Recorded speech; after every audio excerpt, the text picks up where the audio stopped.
है। एक होता है सुप्रास्पाइनटस, वो मसल यहाँ से स्टार्ट होके यहाँ ही जुड़ता है। ठीक है, उसकी दो पहचान है। पेशेंट को हमने देखना है कि उसको दिक्कत क्या है। उसका हाथ ये सीधा कर लो, सीधा करने के बाद जब वो नीचे करेगा तो उसको बहुत ज़्यादा पेन होगा, वो सुप्रास्पाइनटस है।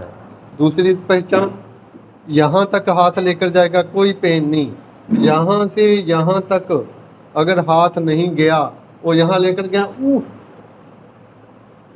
ऐसे करेगा, एकदम से गिरा देगा, वो सुप्रास्पाइनटस है, उसकी पहचान है। बात रोटेटर कफ वाला आएगा, ये मसल पकड़ा हुआ है, हमने ज़्यादा होट कपिंग यहाँ नहीं करनी, ज़्यादा वैक्यूम हमने इस एरिया के ऊपर नहीं लगाना। बात पेन होगा, यही तो है रोटेटर कफ, मतलब मसल तो चार होल्ड करने वाले। ठीक है ना, ये मसल अगर यहाँ पेन बताएगा तो वो रोटेटर कफ में आता है कि इसका वो मसल टीयर हुआ है, फटा हुआ है, वहाँ फिर हमारी बर्फ़ की सिकाई चलेगी। ज़्यादा 15 दिन के बाद आया तो उसको जोड़ने के लिए फिर गर्म सेक चलेगा।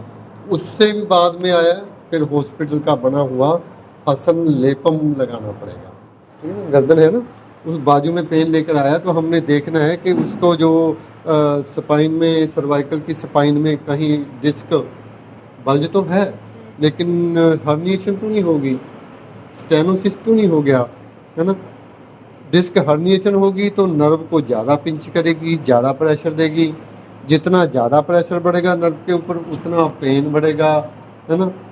प्रेशर बढ़ा हुआ है, ऑक्सीजन जो हम नाक से ले रहे हैं यहाँ तक आती है, पाँव तक जाती है, उसमें भी रुकावट आ गई तो नंबनेस होगी, है ना। उसके बाद हाथ में पकड़ भी कम होगी, ये बाजू पतली पड़ जाएगी, ये वैसी रहेगी, वो आगे आगे कंडीशन है।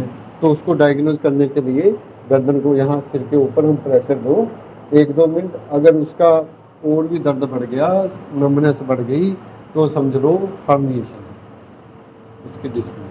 टेक्निक यही चलेगी, बात लिटाकर वही टेक्निक सब। अब यहाँ भी पूरा कपिंग चलेगी, उसमें पूरी कपिंग चलेगी और एक एक्सरसाइज है वो हम कल करेंगे।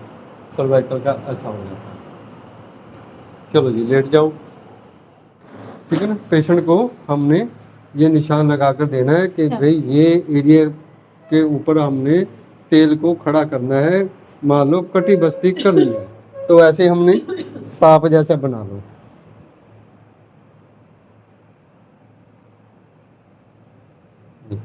ठीक है, बने बनाए भी मिलते हैं लेकिन वो सभी बॉडी के ऊपर फिट नहीं बैठेंगे। रुई पतली पतली होनी चाहिए, या फिर रुमाल रख लो, या रुमाल।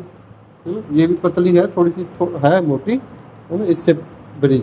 ये रखने का मकसद ये है कि गलती से हमारे से अगर ऑयल गर्म पड़ गया तो बर्न नहीं होगी, स्किन बर्निंग नहीं होगी।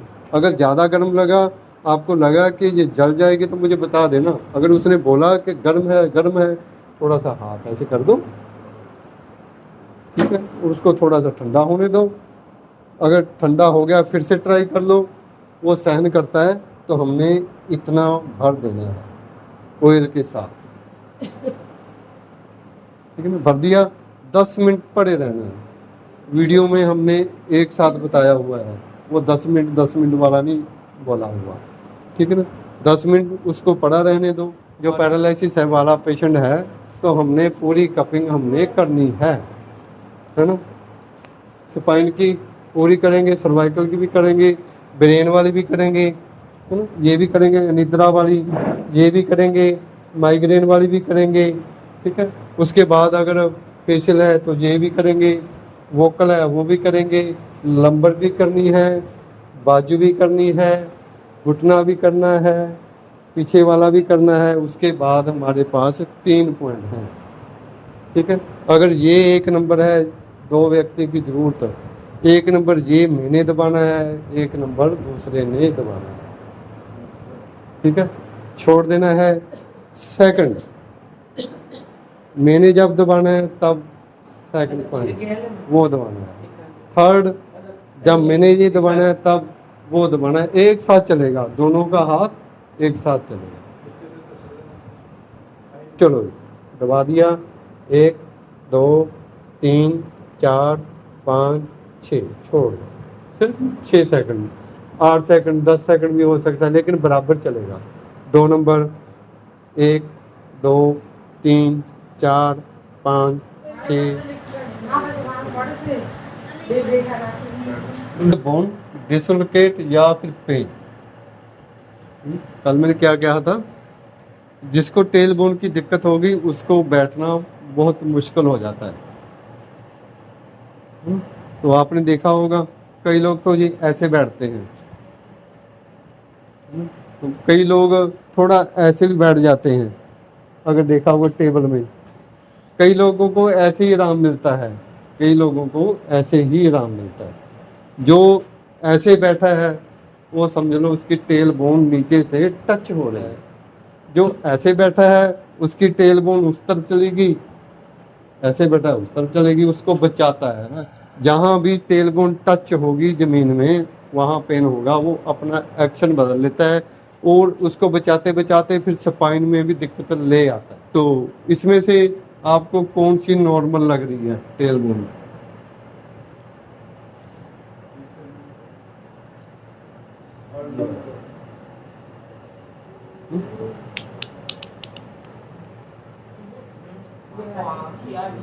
नहीं चाहिए, ये हमारी स्पाइन ऐसे घूम रही है, थोड़ी सी ही टर्न होनी चाहिए।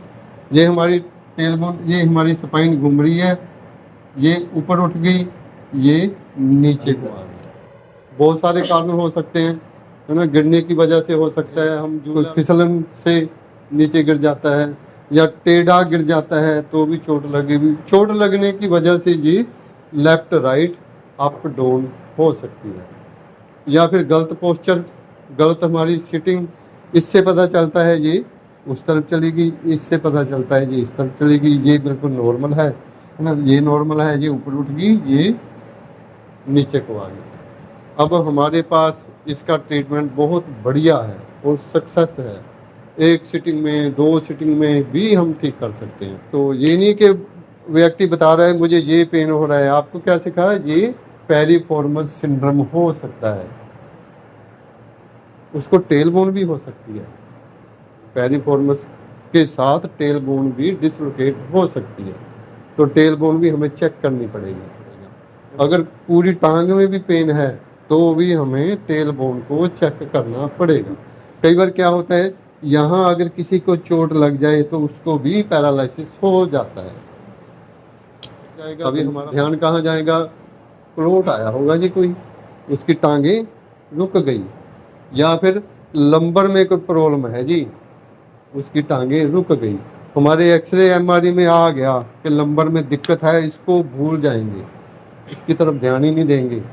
तो हमें जैसे हाथ रखा, बस धीरे से, बस वही ध्यान है कि हमने यहाँ हाथ टच नहीं होने देना, फिंगर टच होने नहीं देना, वहाँ तक बात पहुँचती नहीं, उससे पहले हम कर देते हैं।